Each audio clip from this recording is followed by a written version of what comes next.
The minute you start compromising for the sake of massaging somebody's ego, that's it. Game over. If you want to become a great chef, you have to work with great chefs, and that's exactly what I did. I've had a lot of success. I've had failures, so I learned from the failures. Cooking is about passion, so it may look slightly temperamental in a way that's too assertive to the naked eye. You don't come into cooking to get rich. Cooking today is a young man's game. I don't give a bollocks what anyone says. I still love football though, and I think cooking is like football. It's not a job, it's a passion. When you become good at it, it is a dream job, and financially you need not never to worry, ever. I train my chefs completely different to anyone else. My young girls and guys, when they come to the kitchen, the first thing they get is a blindfold. They get blindfolded and they get sat down at the chef's table. Unless they can identify what they're tasting, they don't get to cook. Swearing is an industry language. For as long as we're alive, it's not going to change. You've got to be boisterous to get results. I don't run restaurants that are out of control. We are about establishing phenomenal footholdings with talent. When you find a guy who is powerful, big father figure, you latch on to him immediately. There is so much to learn from watching a restaurant getting absolutely panned and having a bad experience. Go and see it for yourself. As a soccer player, I wanted an FA Cup winner's medal. As an actor, you want an Oscar. As a chef, it's 3 Michelin stars. There's no greater than that. So pushing yourself to the extreme creates a lot of pressure and a lot of excitement. And more importantly, it shows on the plate. When you cook under pressure, you trade perfection. If I can give you one strong piece of advice, when you go away for that romantic weekend, whatever you do not accept or take the upgrade to the honeymoon suite. The pressure on young chefs today is far greater than ever before in terms of social skills, marketing skills, cooking skills, personality, and more importantly, delivering on the plate. So you need to be strong, physically fit.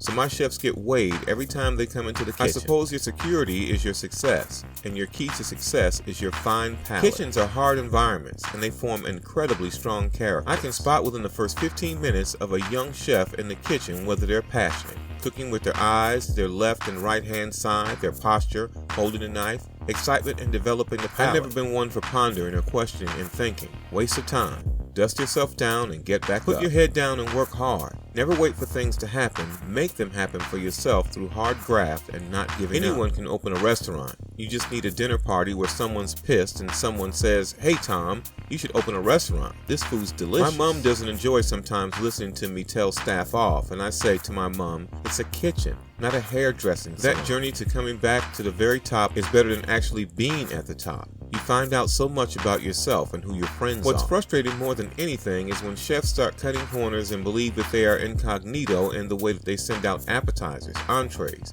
and they know it's not 100%, but they think the customers can't spot it. Being assertive and somewhat really firm has to be backed up with being fair. I don't like looking back. I'm always constantly looking forward. I'm not the one to sort of sit and cry over spilt milk. I'm too busy looking for the next cow.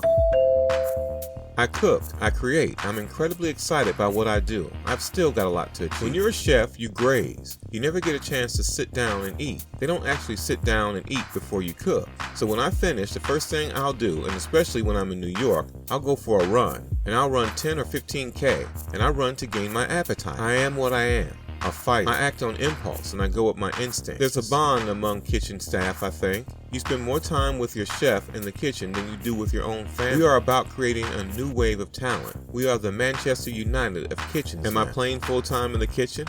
I am a player coach. They say cats have 9 lives. I've had 12 already, and I don't know how many more I'll have. Would I swap what I have achieved as a cook if I could have been as successful as a footballer? Definitely. My wife, a school teacher, very disciplined. If you think I'm tough, trust me.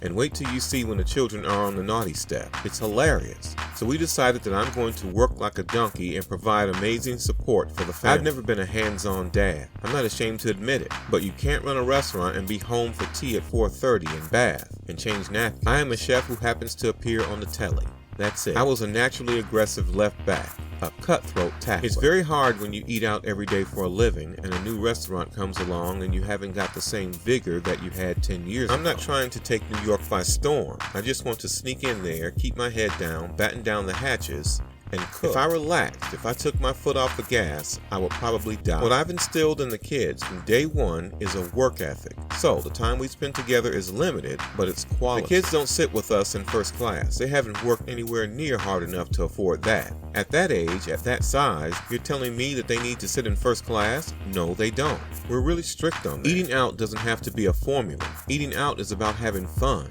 I get really frustrated when it's done bad. I want my kids to see me as dad, for God's sake, not a television personality. All 4 of our children have grown up with that respect, and that, hey, if you want something in your life, you work hard for it.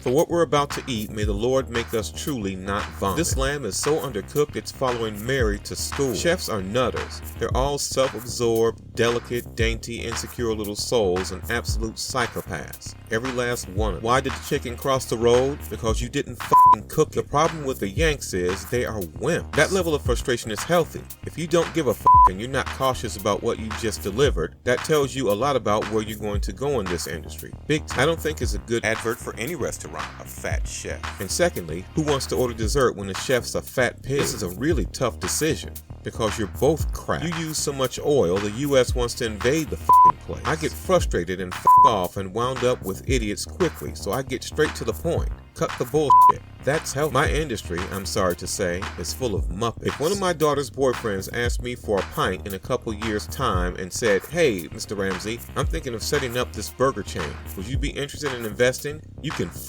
right off, with a capital F and 2 capital F's at the end. This souffle has sunk so badly, James Cameron wants to make a film about it. There's enough garlic in here to kill every vampire in Europe. I've never, ever met someone I believe in as little as you.